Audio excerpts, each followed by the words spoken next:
শিং মাছ ভেজে রান্না করব। আসসালামু আলাইকুম বন্ধুরা, সবাই কেমন আছেন? দোয়া করি সবাই ভালো থাকেন। চলেন অসাধারণ একটা রান্না দেখে আসি।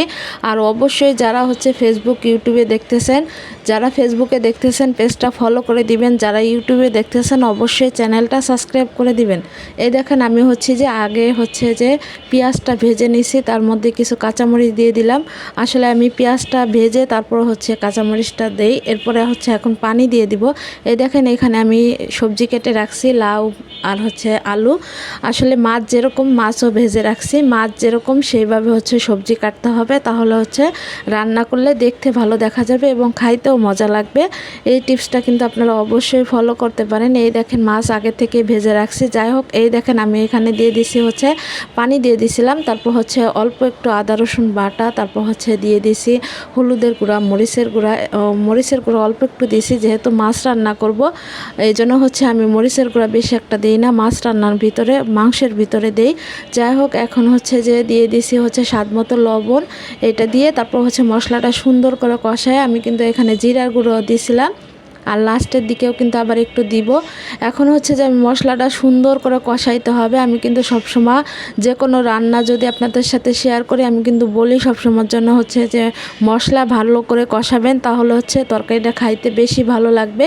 এই দেখেন হয়তো মনে হইতে পারে যে অনেক পানি দিছি, আসলে কিন্তু না, যেহেতু অনেকগুলা তরকারি অনেকগুলা মাছ, এই জন্য একটুকু পানি তো দিতেই হবে। আর জানেন না, বিশ্বাস করবেন না, এই তরকারিটা এত মজা হয়েছিল।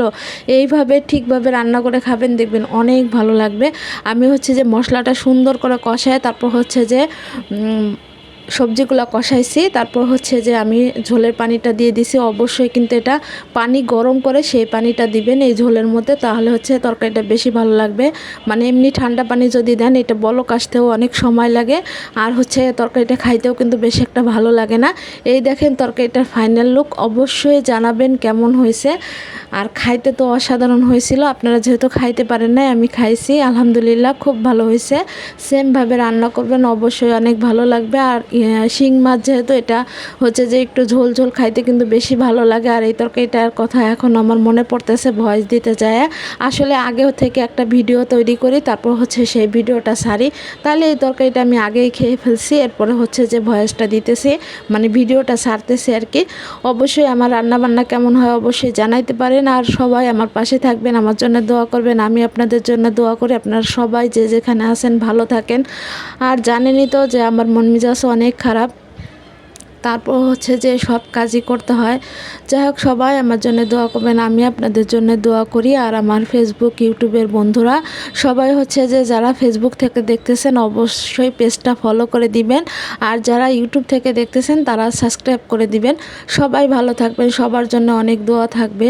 আল্লাহ হাফেজ।